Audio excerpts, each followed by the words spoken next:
बाबुल की दुआएं लेती जा, जा तुझको सुखी संसार मिले। बाबुल की दुआएं लेती जा, जा तुझको सुखी संसार मिले। मैके की कभी ना याद आए, ससुराल में इतना प्यार मिले। बाबुल की दुआएं लेती जा। अब जैसी दुनिया वैसे हम। आदमी पार्टी है, हम भगत सिंह के चेले हैं, फांसी पे चढ़ जाते हैं। प्रणाम दोस्तों, क्या हाल बा। उम्मीद करते हैं कि आप सब अच्छे होंगे और स्वस्थ होंगे। तो भैया कहते हैं कि सत्य जो है वो परेशान हो सकता है लेकिन पराजित नहीं हो सकता। लेकिन जब सत्य बोलने वाला कट्टर ईमानदार लोग हो तब कभी कभी सत्य भी पराजित हो जाता है। अच्छा, इसमें बड़ा दिलचस्प है कि लोग बोलते हैं कि आम आदमी पार्टी जो है ना बड़ा कट्टर ईमानदार है। अरे लोग नहीं बोलती है, खुद ही बोलते हैं। बोलते हैं कि हम कट्टर ईमानदार हैं, भगत सिंह के चेले हैं कट्टर ईमानदार। एक बच्चे ने मेरे से पूछा कि ये कट्टर ईमानदार क्या होता है। मैंने बोला भाई देख, जब आप छोले भटूरे खा रहे हैं और छोले आपके खत्म हो जाए और एक आधा टुकड़ा भी आपके पास भटूरे का बचा है, जनरली हम लोग क्या करते हैं कि भैया छोले दे देना, हा? एक कलछी छोले का और डलवा लेते हैं उस आधे भटूरे के लिए ही। वही हमारी ईमानदारी खराब हो जाती है, वही खराब होती है, वही हम बेईमान हो जाते हैं। और कट्टर ईमानदार क्या होते हैं कि वो आधा भटूरा जो साथ में प्याज और अचार मिला है उसी से ऐसे घसीट के पिछोड़ के ऐसे पोंछ के खा ले और एक्स्ट्रा छोले की डिमांड ना करे, वो होता है कट्टर ईमानदार। उसके पास आधा भटूरा है फिर भी वो एक्स्ट्रा छोले की डिमांड नहीं कर रहा है, ऐसे ही जो प्लेट में लगी है उसको पोंछ ओछ के ऐसे खा लेता है। ये होती है कट्टर ईमानदारी। और ऐसा ही हमारे कुछ आम आदमी पार्टी में कट्टर ईमानदार लोग हैं। अब जब इनको जेल भेज दिया जाता है, पहले बोलते हैं कि सीएजी की रिपोर्ट, लोकपाल बिल जब आना था तब बोलते हैं सीएजी की रिपोर्ट, और सबको भ्रष्ट बता दिया था। उसी सीएजी की रिपोर्ट में कई हजार करोड़ के शराब घोटाले का मेंशन किया हुआ है, वो तो गलत हो गया जी। ये कट्टर ईमानदारी के आगे वो नहीं चलता। बीजेपी वाली की सीएजी रिपोर्ट हो जाती है। एक वीडियो था, ये पुराना, जरा देखिए फिर हम इस पे बोलते हैं। 70 आदमी जो खड़े कर रहे हैं, एक एक आदमी को चुना है हम लोगों ने, एक एक आदमी की जांच कराई है। अगर किसी भी 3 चीजों की गारंटी दे रहे हैं हम 70 कैंडिडेट्स के बारे में। 70 के 70 कैंडिडेट्स ईमानदार हैं, चरित्रवान हैं और किसी भी कैंडिडेट के खिलाफ कोई भी संगीन अपराध का मुकदमा किसी कोर्ट के अंदर नहीं चल रहा। लेकिन फिर भी अगर कोई सबूत हमारे पास लाके देगा, चुनाव के एक दिन पहले भी सबूत लाके दे देगा हमारे किसी कैंडिडेट के खिलाफ, उसकी टिकट कैंसिल कर देंगे, गलत आदमी को अंदर नहीं भेजेंगे, सीट खाली छोड़ देंगे। तीसरा प्रश्न ये उठता है कि ये जीतने के बाद भ्रष्ट हो गए तो क्या करोगे? तो हम जन लोकपाल बिल, अन्ना वाला जो लोकपाल बिल था दिल्ली के, उसमें वो लोकायुक्त बिल कहलाएगा, जीतने के 15 दिन के अंदर वो कानून पास कर देंगे। हमारी पार्टी का भी कोई आदमी भ्रष्टाचार करेगा तो 6 महीने में वो जेल जाएगा, उसकी संपत्ति जब्त होगी। कहां गया लोकपाल बिल? इसने बोला था कि जिस नेता पे सिर्फ आरोप लग जाए, कि कोई बोल दे कि इस नेता ने मेरे से घूस ले लिया, करप्शन का चार्ज, सिर्फ आरोप लग जाए तो उसको पार्टी से निष्कासित कर देंगे, जेल भिजवा देंगे। अब जेल में बैठ के पार्टी चला रहे हैं।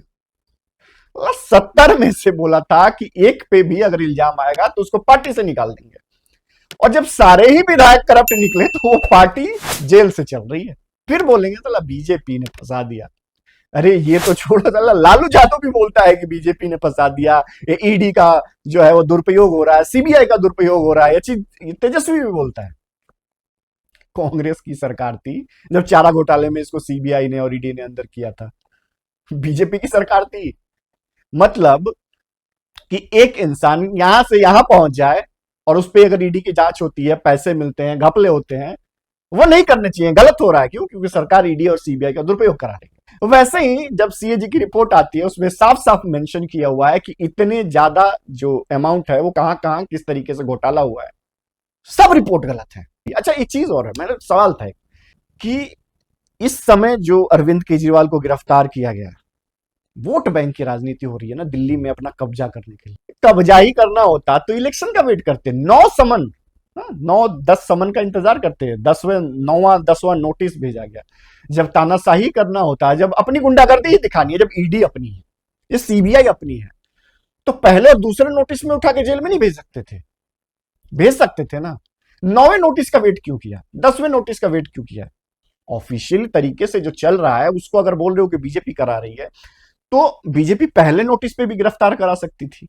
तानाशाह तो कभी भी तानाशाही करता है। अब लोग पोस्ट कर रहे हैं कि डरा हुआ तानाशाह। पहली बात तो तुम अपनी जानकारी सुधारो। डरा हुआ और तानाशाह एक साथ नहीं हो सकता। जो तानाशाही करता है वो डरता नहीं है, वो तानाशाही ही करता है। फिर तानाशाह का नाम सुना है किसी का? जितने भी ये सो कॉल्ड लोग बता रहे थे कि तानाशाह, तानाशाह डरता नहीं है, वो कुछ भी करता है। तो केजरीवाल के 10 नोटिस का वेट नहीं करते, जेल भेज देते तुरंत, तानाशाही होती थी। मतलब तुम घपला करो, शीश महल बनाओ, करोड़ों रुपए का घपला करो, लेकिन अगर ईडी सीबीआई जांच करेगी तो बीजेपी करवा रही है। ठीक है भाई। अब तरह तरह की पोस्ट वायरल करा जा रहे हैं। भगत सिंह के चेले को जेल हो गई, जैसे भगत सिंह आजादी के लिए जेल गए थे वैसे भगत सिंह के चेले दिल्ली के लिए जेल गए। भगत सिंह का चेला जूस बनाने वाले टेट्रा पैक में दारू बना के दिल्ली के गलियों गलियों में बेचेगा? भगत सिंह का चेला दारू का घोटाला करेगा? बच्चों बच्चों तक के लिए टेट्रा पैक में दारू निकालेगा कि इस चौराहे से आप एक टेट्रा पैक लो और पीते हुए शराब निकलो, अगले चौक पहुंचते पहुंचते जब तक कि आपकी टेट्रा पैक खत्म होगी दूसरी दुकान आ जाएगी। मोटा पैसा लिया गया शराब के ठेकेदारों से, और बड़े बड़े ठेकेदारों को जो है वो बोला गया कि आप जैसे मर्जी वैसे डील करो, हमें इतना पैसा दे दो। सरकार के खाते में जीरो सन्नाटा, इधर प्राइवेट से घूम के पैसे आ रहे हैं, उधर अपना डीलर चला रहे हैं। लाइसेंस को री इशू होता है ना कि एक ही ठेका जो है वो बार बार हर इंसान को देने का प्रोविजन नहीं होता है, हर बार जो है वो नया टेंडर निकलता है। इन्होंने वो भी घपला कर दिया, नए टेंडर की जरूरत ही नहीं है, जो ठेका लेके बैठा है वही चलाया जा रहा है। चलो सारा चीज सही है, सब फंसाया जा रहा है, किया जा रहा है। सुप्रीम कोर्ट सबको पता है कि सरकार की ऐसी तैसी और बीजेपी की वाट लगा के चलती है, अच्छे से पता है। ये बीजेपी का बंदा वहां नहीं बैठा हुआ, तो ले लो ना बेल। क्यों नहीं मिल रही है बेल? ले लो बेल। नहीं मिल रही क्योंकि सच में वो इल्जाम है। तुम बोलते हो कि दिल्ली में स्कूल इतने खोल दिए वर्ल्ड क्लास, साला 1200 स्कूलों में 12 स्कूल की सिचुएशन भी ऐसी नहीं है जिसकी फोटो तुम घुमाते रहते हो, और दिल्ली वाले बोलते स्कूल खोल दिया जी। अब तुम्हारे बच्चे स्कूल में पढ़ रहे हैं? उसके जितने भी चौधरी लोग बनते हैं कि दिल्ली में स्कूल खुल गए, एक भी इंसान मेरे को बोले कि मेरा बच्चा जो है वो दिल्ली के गवर्नमेंट स्कूल में जाके पढ़ रहा है और वहां ऐसी ऐसी हाई क्लास फैसिलिटीज है। कुछ सिलेक्टेड स्कूल जो हाई क्लास फैसिलिटी के साथ बनाए गए थे, जिसका फोटो घुमा घुमा के वोट मांगा जाए।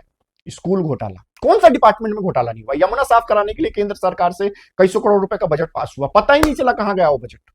यमुना साफ की साफ है, गया था मैं वहां पे। स्कूल में स्कूल घोटाला, परीक्षाओं के रिजल्ट जो है वो पिछली सरकार जबकि कांग्रेस की सरकार थी उससे भी ज्यादा खराब हो गए, क्योंकि स्कूल की टीचर ही नहीं है उसमें, फेल परसेंटेज बढ़ गया है।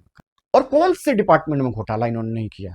स्कूल, शराब, मेडिकल, जो आम आदमी मोहल्ला क्लिनिक खोला था, एक साल में 2.5 लाख से ज्यादा लैब की जांच कराई गई, मतलब कि वहां पेशेंट गए और पता क्या चला कि एक ही मोबाइल नंबर से हजारों पेशेंट के लैब टेस्ट बुक किए हुए हैं। मतलब मेरा मोबाइल नंबर अगर दिया हुआ है तो मेरे मोबाइल नंबर से राम, श्याम, सीता, रहीम, अमित, आमिर सबका टेस्ट उसी नंबर पे कराया हुआ है। असल में कोई टेस्ट कराने गया नहीं है, लेकिन बजट को उस पैसे का घपला करने के लिए दिखा दिया गया कि इतने लाख टेस्ट मोहल्ला क्लिनिक में ब्लड टेस्ट कराए गए। ब्लड टेस्ट कराने वालों का पता नहीं है, एक ही नंबर से गिन के पूरे ब्लड टेस्ट पड़े हुए कहा, मतलब हजारों लोगों के नंबर एक हो सकते हैं। इतना बड़ा घोटाला। वाटर घोटाला, जल विभाग में ये केजरीवाल है ना तब से जल विभाग में घोटाला, लेकिन 200 यूनिट बिजली फ्री मिल रही है, पानी फ्री मिल रहा है, हमें क्या घंटा किसी से लेना देना है? भगत सिंह के चेले। ऐसा है कि वो समय गया, जनता भी जानती है कि अगर 10 जगह सीबीआई छापा मार रही है और ऐसे ऐसे बक्से में भर भर के पैसा मिल रहा है तो भैया अच्छा है ना कि सरकारी संपत्ति में बढ़ोतरी हो रही है। और कट्टर ईमानदार की ईमानदारी अभी तो जांच में पता चलेगा, 9 समन हाईकोर्ट में जाके बोला कि मुझे धोखे से बुला रही है। भाई तुम्हें 9 समन की जरूरत क्या थी, एक नोटिस में चले जाते, क्या डर था कि गिरफ्तार कर लेंगे? अब कुछ किया ही नहीं तो काहे का डर। अब मुख्य समस्या ये है कि दिल्ली सरकार जेल से चलाने की क्यों बात हो रही है? इसलिए हो रही है कि साला पार्टी में जो है ना, ये आदमी बोला या तो ये चलाएगा, और आने वाले दिनों में देखना, मैं मतलब बहुत ही ज्यादा श्योर हूं कि इसके वाइफ को मुख्यमंत्री बनाया जाए, और जब इसके वाइफ को मुख्यमंत्री बनाया जाएगा तो ये दावेदार और ये दावेदार पार्टी में जो है ना ऐसे टूट पड़ रही है, ऐसे घूम रहा है, अब 2 भाग में बंटने की चांसेस है। ये बोल रही है कि मतलब इंटरनल ये खबरें हैं, मीडिया में भी नहीं मिलेंगी आपको। इनको भी मुख्यमंत्री बनना है, इसीलिए आके शेर दिल बब्बर शेर मोदी से डर गया चमचागिरी करने में लगे हुए हैं। इन सबसे परे ये समझ लीजिए कि नेताओं को ना एक हथियार चाहिए होता है बचने का, दूसरे पॉलिटिकल पार्टीज पे ब्लेम करने का। असल में अगर किसी के घर छापा पड़ रहा है और जब वहां से 1000 करोड़ 100 करोड़ 500 करोड़ मिल रहे हैं, तो ईडी और सीबीआई का छापा कैसे गलत हो सकता है? सवाल है ना कि कैसे गलत हो सकता है। और चलो सीबीआई ईडी जांच कर रही है, हाई कोर्ट और सुप्रीम कोर्ट में बाकी चीजों में तो आप बोलते हो कि हाई कोर्ट ने हमारे साथ बड़ा अच्छा किया, अभी जो बेल मिली थी हाई कोर्ट ने इंसाफ किया। तो जब हाई कोर्ट और सुप्रीम कोर्ट तुम्हारे मन मुताबिक फैसला आ जाए तो वो कोई उसमें निष्पक्ष फैसला दे रहे हैं, और जब ईडी सीबीआई तुम्हारे खिलाफ कार्रवाई करती है तो वो निष्पक्ष नहीं हो जाती है। ये तो दोहरा चरित्र हुआ। अगर आप देखें कि लालू यादव जैसा इंसान भी बोलता है कि हमें फंसाया गया है, हाँ, तो फिर ये तो कट्टर ईमानदार है, ये तो बोल ही सकते हैं। और कट्टर ईमानदारी का जो टैग है किसी और ने नहीं दिया है, जनता ने नहीं दिया है, खुद ने दिया है। जनता तो 200 यूनिट बिजली और पानी में व्यस्त है, उससे ज्यादा किसी को लेना देना नहीं, बस उतना ही चाहिए। देखते हैं आगे आगे होता है क्या, सत्य और कितना परेशान होता है या सत्य पराजित ही हो जाता है। मिलते हैं एक नए वीडियो में, तब तक अपना बहुत ध्यान रखिए।